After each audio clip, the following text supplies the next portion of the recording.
Hi, everyone. Thank you for joining us at Phosphor magazine. My name is Jonathan, and I am here today with Anthony Keyvan, who stars in the new Netflix series EXO Kitty. Hi, Anthony. How are you? Hi, Jonathan. I'm good. How are you? I'm doing well. Congratulations on your new role and on being part of the top 10 shows in the US today. What were you most excited for when you found out that you were given this particular role? I was mostly just excited to join an ensemble cast of like an entirely API cast. I've never seen, in my career like a show like this before geared towards young people. So, it was really when I found out about it, it was kind of a show that was like the first of its kind, and it's very special. So, that's really what drew me to the part and what drew me to the project and what made me like want to audition for it. Yeah, that's awesome. I think that's actually one of the things that also stood out to me, when watching the show and something that drew me in to be able to see more episodes of it. Now, what was your experience like filming in Korea compared to, some of the other shows where you filmed primarily in the US? And what would you say you enjoyed the most from this experience? Yeah, yeah, you're right. It was definitely an experience to film in Korea. It was, something I never thought my career would, do for me. I never thought I would be taken to Asia, let alone Seoul for a TV show. I've been doing this since I was five, and I've worked mostly actually only in North America. So that's really what I thought was, the norm, which it still is. But yeah, it was definitely super interesting when I got the call that we were going to Korea. But it was also really exciting. I didn't, finish college, so in a way, it was kind of for me like studying abroad for a semester. Yeah, I thought I knew everything I needed to know about working in the industry, having done it my whole life. But it was just really cool to see how uh, an entirely Korean crew like produced a show, and everything's a little bit different. And so there was a learning curve there, which was exciting to me because, you only grow when you learn. And I feel like I did a lot of growth while filming EXO Kitty for sure. Yeah, yeah, most definitely. That actually reminds me of, even my own personal experience because I was so close to studying abroad, before the pandemic came in. And so, I definitely feel like you do get a new learning experience just from, what I've heard with other friends as well. Now, one of the things that, stood out to me from this show that I love so much is the friendship dynamic between your character Q and Kitty. Um, she helps you get closer to Theo's character, Florian. Now I kind of, I'm interested on knowing on a personal note, what has been like the craziest thing that you have done to help out a friend, and what type of friend do you consider yourself to be? Oh my God. I'm loyalty is always like my top priority. I feel like that's really important with friendships. And also keeping your circle tight, that's also something that I try to practice because I want to give the closest people in my life like all of my attention, um, and all of my efforts. What is the craziest thing I've ever done for a friend? Oh my God. I don't know. I'm the kind of friend that like you can call me at any time at night and be like, I need your help, and I will be there. I just can't think of like a specific time that's happened, but I sometimes like my friends will call me and be like, I want to book a trip, like let's go, and I'm the first one in the group chat to be like, okay, send me the link, like send me where we're going, I'll book it right now. That's probably the craziest I'll do is like I'll spend an exorbitant amount of money to just hang out with them.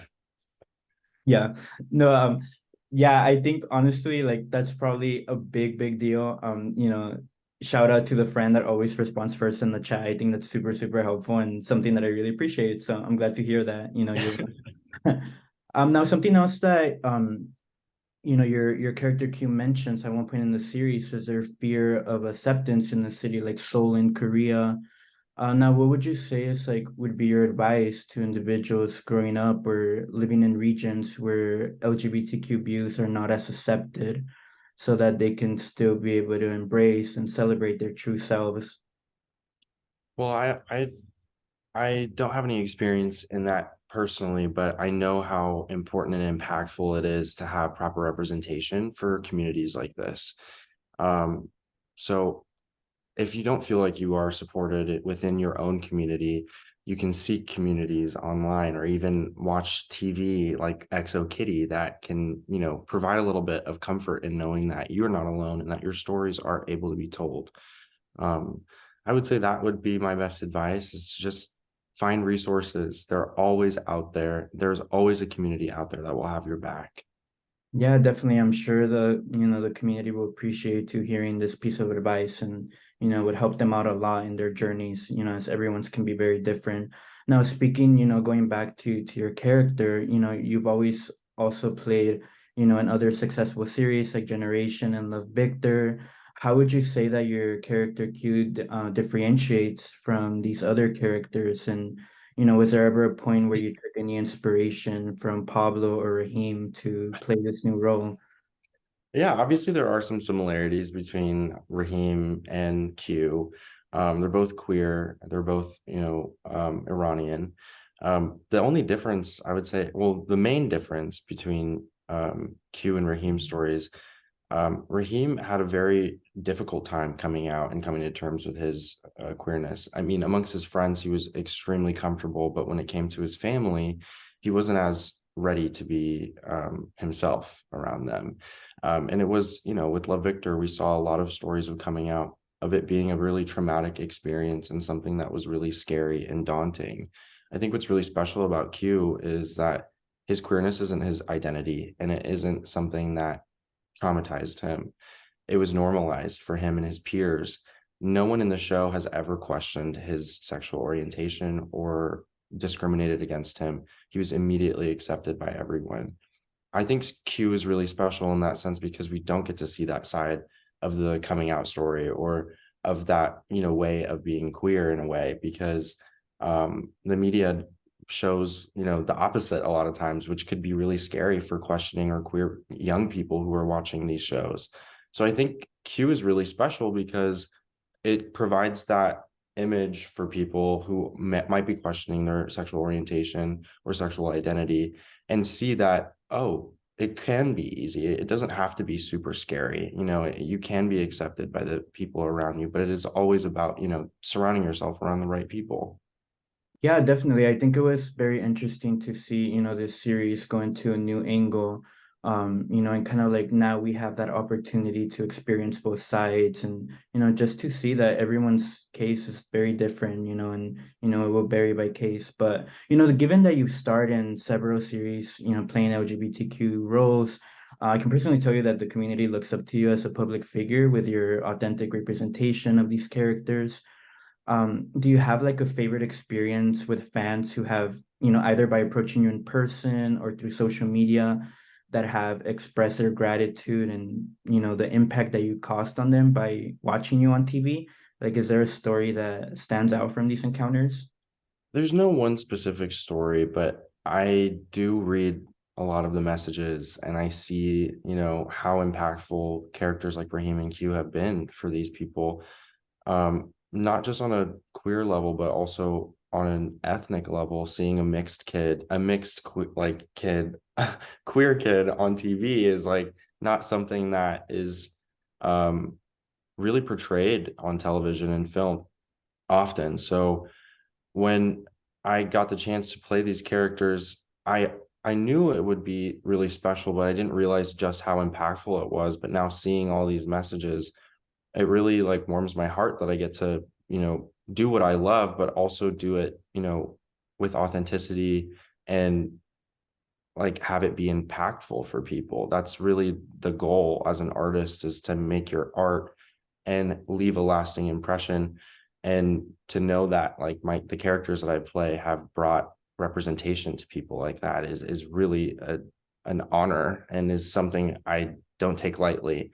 I can't think of a specific story, but there are so many queer Iranians who have reached out to me who live in Iran still where it's not accepted or legal to be who they are. Yeah. And that really resonated with me because as an Iranian, like these are my people and my people are hurting. But the fact that I can bring like a little glimmer of hope in their lives is something that, I will take with me for the rest of my life.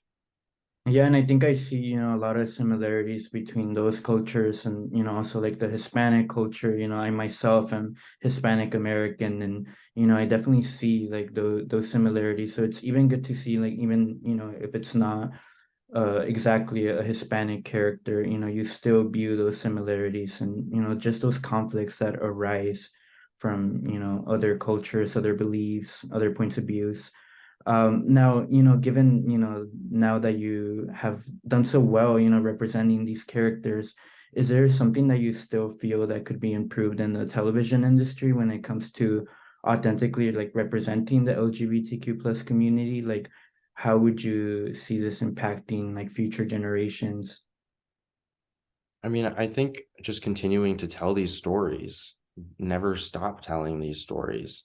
The more eyes we get on shows like this, the more we touch people's hearts and open people's minds. I've seen so many messages of, you know, people who have watched the show or love Victor with their families, and having them watch the perspectives of like the parents on the shows change their own opinions on things, or open the conversation at least. I think putting out television and film and media like this is doing way more good than harm than not, because it is showing the right people how things could be, should be. I think Kitty's coming out scene to her father is a really impactful scene, because she was calling him in the middle of the night, and she let it out that she had feelings for a girl, and the first thing that he was concerned about was her safety and her health.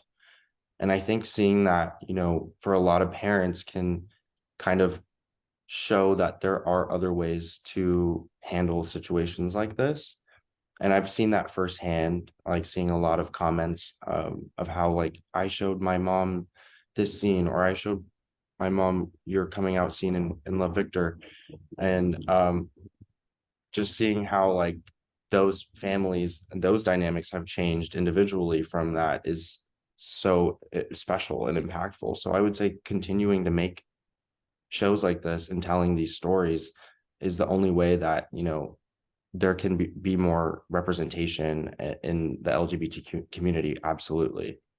Yeah, yeah, I most definitely agree. I've seen a lot of those reactions that people have posted on TikTok, and they've used like, like movies like Love Simon, like Love Victor, to like show these scenes to their parents and come out to them, and then be able to post that reaction. I think it always like causes a very like emotional reaction, like to a lot of people, being able to just see like the courage and how these characters, they kind of encourage people in real life to be more brave and be able to share these stories publicly. I think that's something amazing and something that has no price to it. Now, like going more on some lighthearted questions, as you mentioned in the beginning, we've seen you play a student in most of your roles.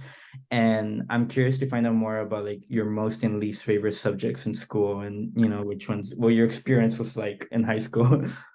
Okay. I was a good student, I would say. I wasn't the best student, but I prided myself in hard work, and my parents were really, kind of sticklers when it came to grades.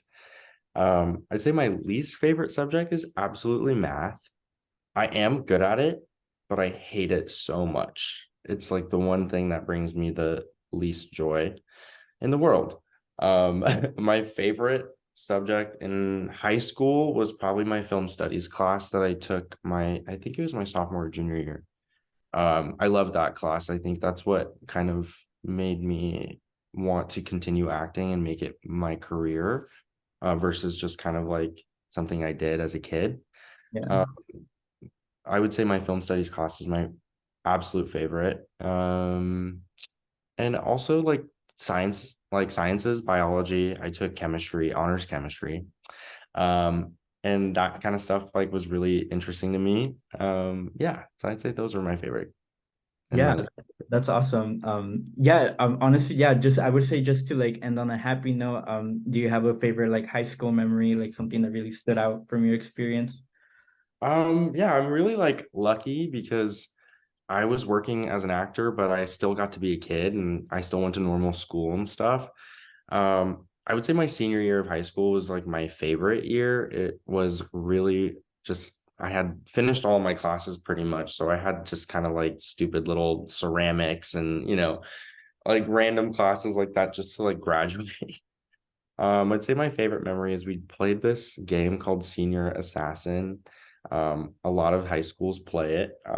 And basically like you have to, it's like a game of tag, or you're out if you like get wet by the another player. So like you could Okay, yeah. a water balloon on them or shoot them with a water gun or something. But we took it really seriously. In my school, we like would follow people home from school with water guns and wait for them outside their house for them to get out of their car and then like spray them. It became really like toxic and Yeah, competitive. I can But see why. looking back now, it's like that probably wasn't safe or fun, like really fun. But back then it was like a fun thing to do because we didn't have like a major testing or anything. Like it was the end of the year. I would say playing Senior Assassin is really fun. There's a bunch of videos on TikTok too of like other schools playing it. And we'd get really creative. Like we would box people into their driveways and make them late for work if they had a job or something, so they would have to get out of their cars. Yeah. Wow, that's definitely like very, very creative, very fun. Yeah, like you said, probably not, I can see why it can get on the toxic side, but I'm sure Yeah. it's very, very enjoyable. Honestly, Anthony, thank you so much. It's been a pleasure talking to you today. I think just something that I've admired about you is you bringing like your authentic personality and, putting that into your roles, no matter how different they are, and always making it unique and always making it your own. And I'm sure fans out there also appreciate that. Thank you, Jonathan. That means a lot. And congratulations on your first interview. Yeah, thank you so much. And to everyone out there, please don't forget to catch Anthony in the new series EXO Kitty, now streaming on Netflix. Thank you so much.